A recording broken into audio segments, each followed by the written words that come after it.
Cheers, VC. All right. Before any of you sticklers get after me, like, hey, man, you're misappropriating that chalice. How dare you not use that chalice for the Stella Artois it's designed for? Lighten up, ladies. Midnight Lager, Stella Artois, limited edition. So I'm highfalutin tonight, using the appropriate glass. Everyone calm down. I'm sorry if I potentially offended the ladies of the vinyl community. I'm specifically referring to one individual douche who's a dear friend of mine. Alright, not going to talk about this too much because this is a spin in the background. One neat thing, it came in one of these outer sleeves. So they got King Gizzard's doing this thing where it's kind of like a homage to the vintage bootlegs. I know Pink Floyd, Led Zeppelin, there's a couple other bands that had series of bootlegs in the yesteryear that had those brown bags on it, right? I was trying to avoid stepping on my geriatric cat, spilt coffee on my outer sleeve. So, yank the hype sticker, here we go. Live in San Francisco. Now, most of King Gizzard you're going to get is on that ATO Flightless Records. One of the members of the band manages the band, is in charge of their record label, and yada, yada, yada, right?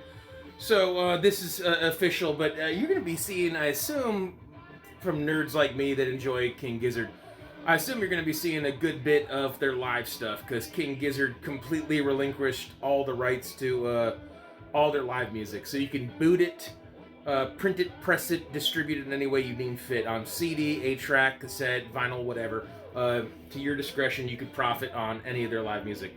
San Francisco, 2016, you can hear it spin. Wish this was the gatefold, it's not.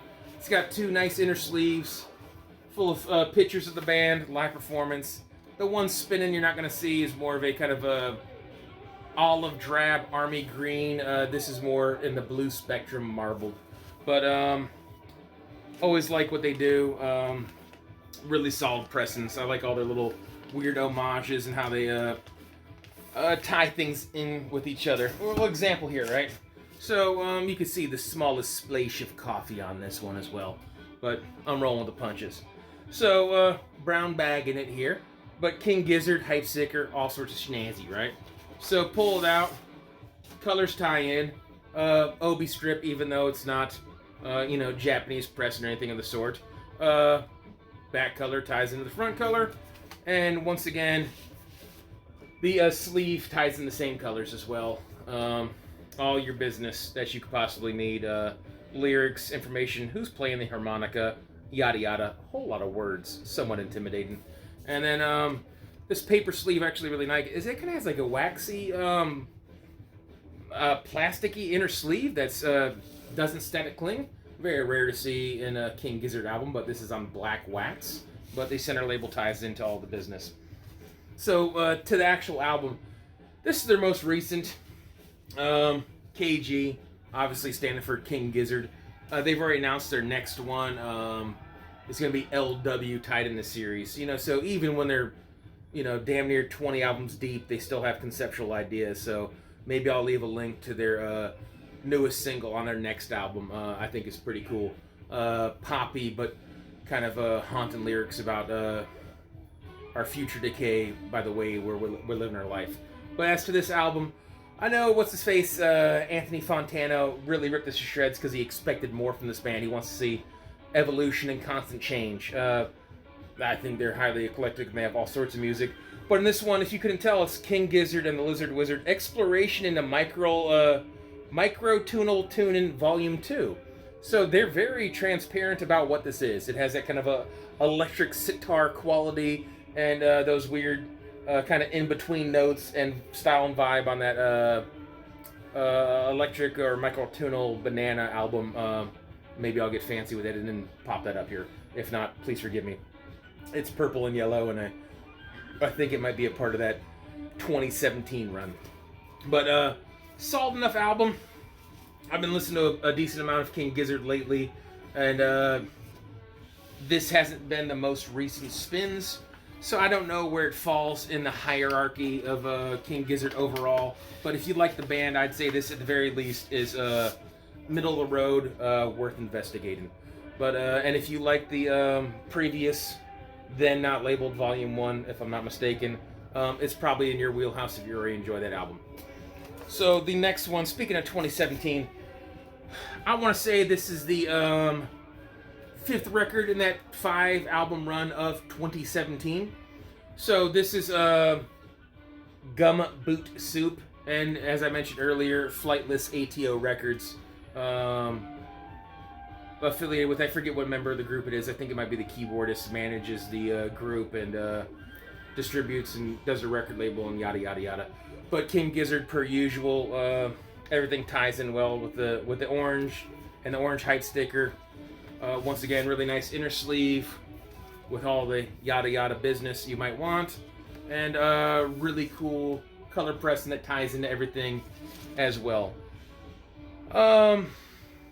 This is more of the same. I mean, more of the same of King Gizzard's a weird thing to say from a band that does jazz fusion, kind of alternative indie music. It gets psychedelic and proggy at times, but then also has doomy sludge metal, experimental prog music, and then also gets borderline thrashy. But in the metal realm, I want to say the track on here, The Great Chain of Being, if I'm not mistaken, is the metal-esque one. All right, and that's why I'm saying that is because I'm kind of segueing one thing into another, where my 5 fresh finds all can kind of vibe with each other. So maybe if you like one, they have a slight crossover into the next, and give her a go if you wish.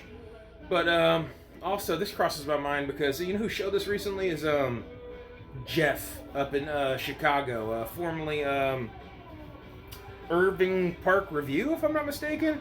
I think he's going by Burnout Shelter, if I'm not mistaken. I need to verify that, and then in the video description, or maybe I'll pin my own comment in the comment section to send a link to his vinyl tag or one of his recent videos. But super happy to see him in the VC. And if you guys couldn't tell, if you're new to this channel, a lot of times what I do when I've really been beating around the bush about making vinyl community videos, I'll do a 3-for-1 or a 4-for-1. So that, you know, those 3, King Gizzard is considered, you know, that's one find. King Gizzard is find number 1. All right, let's roll these punches, right? So the next cluster of showings, there's this rad band, trio out of San Diego, Earthless, if you can't tell by the gnarly script, right? So Earthless is kind of, you know, stoner metal, if you're just kind of like pigeonhole them, right? But they have they're mostly instrumental, psych rock, hard blues, stoner metal. I know I was reading a little bit about them. They have inspiration from everything from modal jazz to the Groundhogs and Black Sabbath, Led Zeppelin, Amon Duel, Flower Traveling Band. Yeah, it's rad stuff. I dig it, right? Recently went to one of my favorite shops in town here, Cabin Floor Records. He just gotten in a collection of Earthless, and he hadn't even priced them yet. Threw me a deal. It's nice to be regulars and rub elbows and develop a rapport with the shop owners. So big shout out to Joe at Cabin Floor Records. Decent dude. This has been some months now that I acquired these, but I appreciate him today as much as yesterday, right? So, well, if you couldn't tell by that, this is very Amon Duel-esque, the inside of this gatefold. But so, gnarly script, rad art. I mean, this art kind of gives you a good indication of what the vibe of the music is, right? So, and once again, this is really cool. Translucent, transparent red wax ties into the art overall. But I want to say that their first album dropped circa 2005. If I'm not mistaken, this From the Ages is their sophomore album, somewhere around 2007, if I'm not mistaken. But oh yeah, let me re-sleeve this just to piss off Final Richie. But this is 2013 TP Records, so I don't know. We'll see here. I don't know. But that is 2013. I have these out of order from the way I first placed them. That's what it is. I don't know how to organize shit.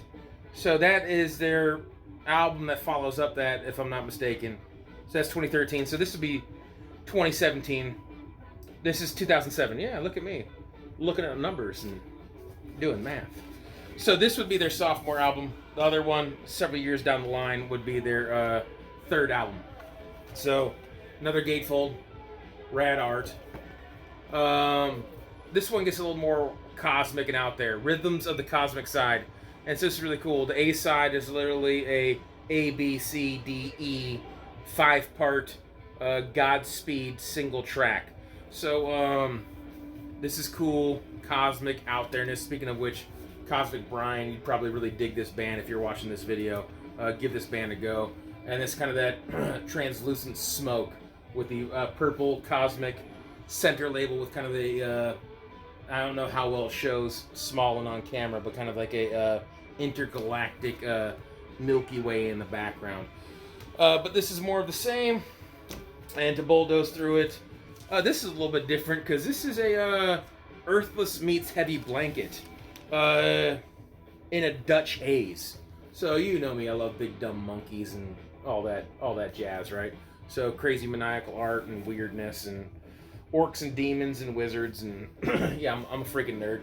But one more of those things that kind of has that vibe that kind of ties into Amandul, if you ask me. But their sometimes lead singer and lead guitarist Ian Mitchell, I believe it is. He got hurt up or ill or for whatever reason couldn't play a gig internationally, and Heavy Blanket stepped in, and they did a live show. You're probably not seeing the marbling in this, but it is definitely in there. Both of them are the same. Yeah, you're not seeing the marbling, but it's in there. So I guess this would be more into if you dig, if you give Earthless a go, and you determine that you like them, maybe try this out. But I wouldn't say start here. Where I would tell you to start is this album. So after bouncing around on a couple different labels, most of which I didn't even mention, they landed at Nuclear Blast. Alright, so Nuclear Blast has their shit together. And this rips. Ian Mitchell decides to do vocals on this. You kind of get more of a vibe of that blues bass hard rock to it. But then this is still like stoner metal, and this is pretty legit. They think a lot of people could get turned on to this through this album. And I hope when and if they make an album in the future, that it has more of this vibe. This is psychedelic, it's blues rocky, it's kind of jamming, progressive, stoner metal at times. They slow it down at points. There's transitions. This is rad music. I like the band as a whole, but if they continue to make music, I hope a lot more of it is along this line. I'm not the only nerd that does this. I'm not the original owner. Someone stole the hype sticker because they chucked that shrink so that they could open up the gatefold and see the guts. Hype sticker now on the inside. Maybe, I could read this because their words can speak better than mine. Long-awaited fourth studio album. Studio LP by legendary San Diego Psych rockers. Earthless continues to find new trails of inspiration and bulldoze any walls of assumption, bringing forth a high-energy avalanche of heavy riffage, strong melodies, and vocals. Right on, dude. Limited 2,000 copies, so I guess if I were to sell this, I'd want a minimum of $900. This is, it's limited, people. Alright, so the next thing here. A friend of mine, to see how long, how overdue I am to make a video, a friend of mine, Capers, a co-worker and buddy of mine, broke me off a Christmas gift. So he knows me. He knows I like records. So he actually did a great job filling in a gap. I like Fever Tree, and I guess one of these things where an arrogant individual in the vinyl community that, I was watching years ago was like basically saying like, they're kind of a psych elitist. And they're like, well, the only Fever Tree is to own the first one. And without really diving into it or, thinking on my own or researching, I always kind of followed that notion. And then I got these and I'm like, well, I'm an idiot. I've been missing out. You know, so I always figured if I were to buy Fever Tree, I'd start out with their debut, which I think was called Fever Tree, and then their second one was like Another Time and Place, something along that lines, right? So if you can't tell, that it's kind of psyched out, whacked out goodness, right? So it's psych rock, garage, Baroque pop at times with kind of like a jammin' folk goodness. I want to say all three of the first three albums were on Uni, if I'm not mistaken. So I love the Uni label, one of the best looking center labels going round and round on the turntable. This is a pretty solid album, and I think the most divisive and captivating thing is the closing track, God Game. Some people are either going to like it or dislike it because it's kind of ominous, like dark tones, kind of that, you know, weird psych, you know, twist that some albums went down. But I tell you what, it's infectious. It gets stuck in your head. But a pretty solid album. Wild Woman Ways is on the first side. There's Fever Blue. You know, they show their kind of a little bit of blues rock tendencies in this, but you know, a little bit of a psych jammer without getting too weird and whacked out. Fever Tree, not terribly expensive. I'd say give her a go if you acquire it and any of that falls in your wheelhouse. All right, so their fourth album, right? And I'm back on that. You can tell it's past midnight. I'm leaning on my crutch word of right? So, For Sale, Fever Tree. They've now ditched Uni for the Ampex label, Madison Avenue, New York. So, I'd be lying if I knew too many albums on the Ampex label. Maybe anyone knows more Ampex records. Hit me up in the comment section, right? So, For Sale, back cover, front cover, right? Pretty clean. I dig this. Opens up with a cover of I Put a Spell on You. They make it their own. But I think the coolest thing that they make their own on the B-side, the entirety of the B-side, is a 12-minute, 56-second version of Hey Joe. And I think it's a jammer. I think it's really dope. Maybe it's just because I've spent so much time with other versions of Hey Joe that, dare I say, I'll say it definitively, this currently, in this day and age and moment, this version of Hey Joe is my favorite version of Hey Joe. Oh, feathers ruffled. Probably irking people. Please smash that thumbs down. I appreciate it if you would. But I think I can make that statement because I love me some Jimi Hendrix, right? So, once upon yesteryear, you know, I made a point to say something here. Fever Tree. There's a new channel out there, Psychrocklive, if I'm not mistaken. I think it's all spelled out one word. Also need to leave a link to his channel via the same way I will Jeff there in Chicago. But he showed Fever Tree. All right, so once upon yesteryear, I had a bunch of Jimi Hendrix on CD. Life happens, theft, ex-girlfriends, dogs chewing shit up, yada yada yada, things happen. So I've been waiting for clean copies. I'm familiar with it. I don't need to hear Jimi Hendrix all the time just because I'm so familiar with it. But I'd be lying if I said sometimes you just don't want to rock out to Jimmy, right? So sometimes you just need If 6 Were 9 in your life, or you know, a myriad of other songs. So I said, I'm going to wait for clean copies. And so Frank at Pharmacy Records. So, you know, over 2020, your boy's been scoring some just ridiculous Japanese pressings. And I've been waiting for this one for a while because I see this beat up. And I'm just like, I'll pass on it, right? It's a greatest hits. I don't have to have it, but I want it. I love Jimi Hendrix, and I'd like to own this. But it's perpetually beat up. This black copy looks beautiful. The Obi strip, which I don't need, but I always appreciate, is intact, looking nice. Just extremely clean copy. I mean, I hate to use terms like dead mint. I mean, you can see the little bitist. Yeah, that's a little bitist. That's official now. Bookmark that. Of dog earring or corner dinging, right? Not much in the way of ring wear on that black, or even dirt ring wear on that white on the back. So the two colors that show the worst are looking pretty, and the wax still in this original kind of a C cup Japanese inner sleeve. The wax is absolutely gorgeous. All right, on this poly door. 1977 is a press in here, as you can see, from 100 years of yada yada. Too small for me to read without glasses. But more of the same. Original insert, inner sleeve. A whole lot of Japanese I wish I could read, but I can't. A massive booklet with all sorts of pictorial photographs in black and white, because, you know, color scares me, and pictures help me avoid words, which, you know, especially words are tough enough, but then you put them in multiple languages. Now I'm just threatened. So, all the goodies are included in this. Super duper happy to be finding these ultra clean Japanese pressings as of late. And I figure let's go ahead and end on the grand finale, because I'm probably breaking 20 minutes here. The piece de resistance, minus the obi strip, but it is what it is.